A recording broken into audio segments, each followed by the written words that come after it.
Gumagawa kami ng halos 50 bilyong sapatos bawat taon at halos lahat sila ay napupunta sa mga landfill. Ngayon, sinabi ng isang kumpanya sa Netherlands na naisip na ito kung paano mag-recycle ng sapatos. Pinoproseso ang hanggang 2,500 sa mga ito kada oras at ilang malalaking tatak tulad ng Adidas. Sabihin na sinusubukan din nilang bawasan ang basura sa pamamagitan ng paggamit ng mga materyales na gawa sa plastik ng karagatan. Kaya bakit napakahirap mag-recycle ng sapatos? At mayroon bang anumang malaking pagsisikap sa brand na ginagawang mas madali? Maaaring maglaman ang iyong karaniwang running shoe, humigit kumulang 40 iba't ibang bahagi at dose-dosenang iba't ibang materyales. Kabilang dito ang plastik, nylon, metal, goma, at isang bagay na tinatawag na ethylene vinyl acetate. Iyon ay karaniwang isang uri ng bula. Para sa karamihan ng mga mass-produced na sapatos, ang mga layer ay gaganapin kasama ng malakas na pandikit at iyon ang nagpapahirap sa mga produktong ito upang masira at mag-recycle. Ang pag-alis ng pandikit ay mahalaga dahil anumang natitirang malagkit na nalalalabi makakahawa sa mga pinaghiwalay na materyales at kailangan ng mga gumagawa ng sapatos ang mga materyales na ito sa kanilang pinakadalisin na anyo. Para gumawa ng bagong sapatos, ang mga negosyanteng si Danny Formes at ang kanyang asawang si Erna, sabi nila nakahanap sila ng paraan para mag-recycle. Bawat bahagi ng sapatos, ang kumpanya Fast Fit Grinded o FFG para sa maikli. Nakakakuha ng sapatos mula sa Dutch military, mula sa mga kahon ng koleksyon sa mga tindahan, at kung minsan ay direkta mula sa mga tagagawa. Nagbabayad sila ng FFG para itapon ang mga siras na sapatos o mga pares na ibinalik ng mga customer. Una, kailangan mong paghiwalayin ang mga ito ayon sa uri. Ang FFG ay nagpapatakbo ng ganap na automated na mechanical na sistema na hindi gumagamit ng mga chemical tulad ng pandikit na pantunaw upang paghiwalayin ang iba't ibang bahagi. Sinubukan ni Danny ang lahat mula sa microwave, oven hanggang sa plancha. Sa huli, isang serye ng mga makina na gumagamit ng init at alitan. Napatunayang pinaka-epektibong paraan. Pinapainit ng isang makina ang sapatos para matanggal ang pandikit. Pagkatapos ay pinaghihiwa-hiwalay ng isa pang iba't ibang mga materyales na higit pa sa paggamit ng init at alitan. Hindi na magbabahagi ang kumpanya ng anumang karagdagang detalye tungkol sa proseso nito. Ngunit alam namin na ang mga huling produkto ay pinaghihiwa-hiwalay ayon sa uri. Kasama ang foam at goma, dinudurog sa maliliit na partikel. Inihihiwalay din ng FFG ang iba pang mga materyales mula sa sapatos, parang tela mula sa pang-itaas na maaaring i-spin sa sinulid para gumawa ng bagong sintas ng sapatos, at mga metal mula sa steel-toed safety shoes. Sinimulan ni Danny at Erna ang kanilang paglalakbay sa pag-recycle sa kanilang tumatakbong tindahan. Binuksan nila ang kanilang tindahan ng sapatos, Runner's World Horn, noong 2004. Nag-aalok ng mga pinasadyang rekomendasyon sa mga customer. Depende sa style nila sa pagtakbo. Si Danny, isang dating marine, ay nanalo sa mga kontrata upang matustusan ang mga sundalong Dutch na mga sneaker. At pagkatapos, nakikipag-partner din ang FFG sa ASICS upang malaman kung paano gumawa ng mga bagong sneaker mula sa mga luma.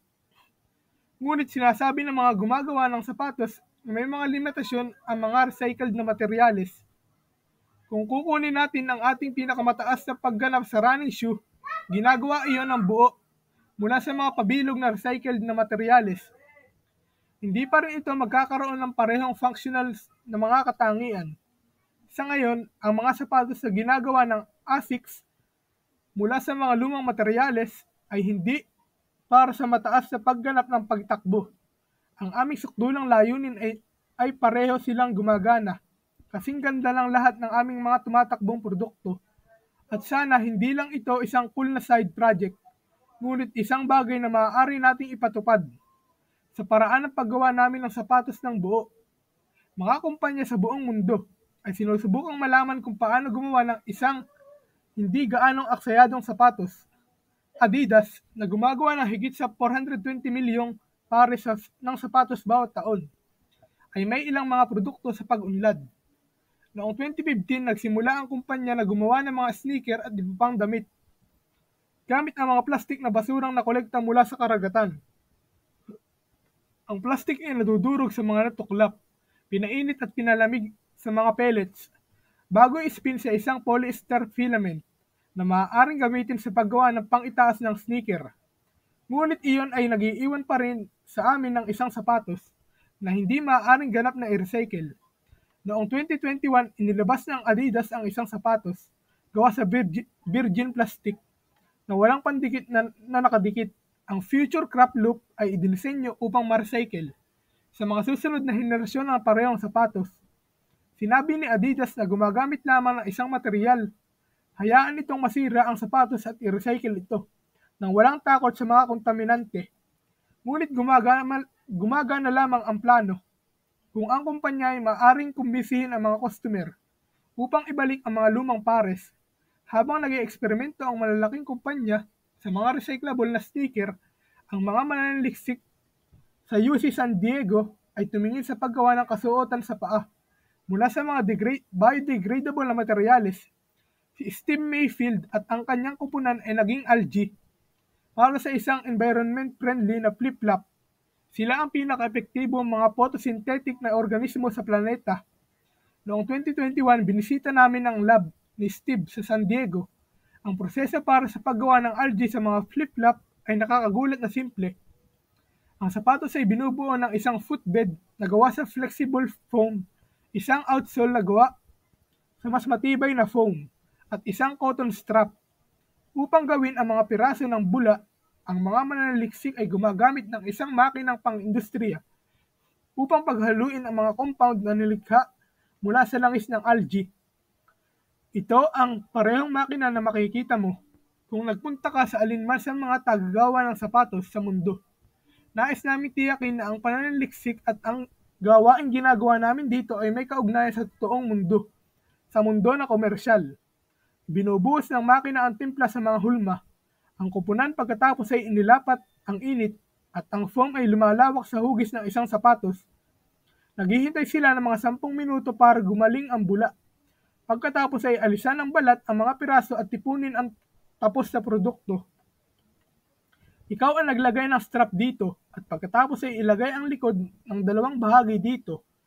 Idikit mo iyon at pagkatapos ay idikit ang buong bagay na ito. At ayun na nga, iyon lang ang sapatos. Kaya ang paggawa ng mga bagay na ito, prangka din talaga. Ang sandals ay 100% biodegradable. Ito ay tumatagal ng 3 hanggang 6 na buwan upang masira sa isang compost pile.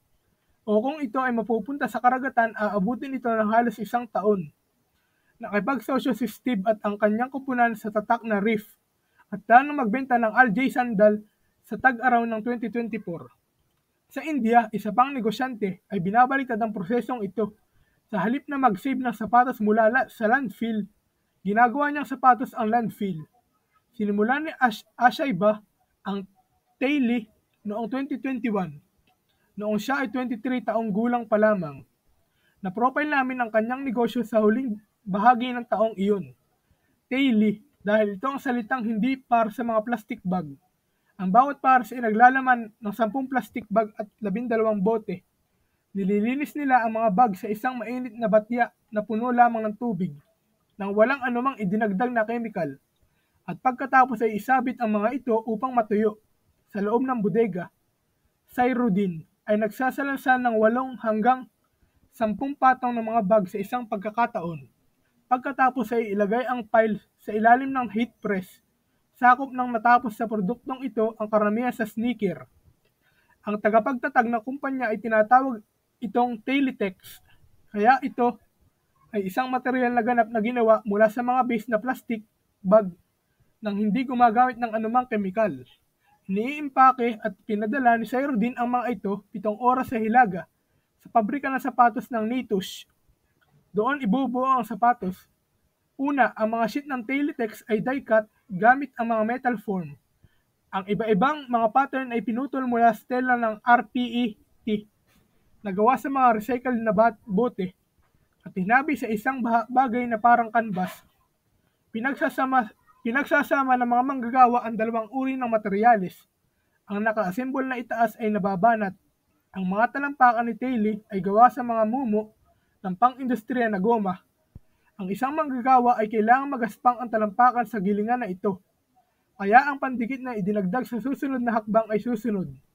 Pinahiran nila ng malinaw na pandikit ang tuktok ng talampakan. Ang isang espesyal na ilaw ng UV ay nagpapataas ng pagiging malagkit nito. Dumadaan ang mga sapatos sa isang serye ng mga heat treatment at coat upang palakasin ang ugnayan sa pagitan ng solong at sa itaas. Pagkatapos ay darating ang huling round ng stitching. Ang mga laces ni Taylor ay gawa rin sa recycled plastic. Ang pabrika na ito ay gumagawa ng 170 katao at gumagawa ng mga sapatos para sa 3 magkakaibang kumpanya. Gusto namin makasigurado na ginagamit pa rin namin. Umiiral na mga diskarte sa paggawa ng sneaker. Hindi namin nais na muling likhain ang gulong. Sinitus pala, 15,000 pares ng sapatos bawat linggo. At sinusubukan nilang i-recycle ang lahat, maging ang mga scrap. Ito ay ni-recycle at ang ilan dito ay gumagawa ng higit pang Teletex sheet.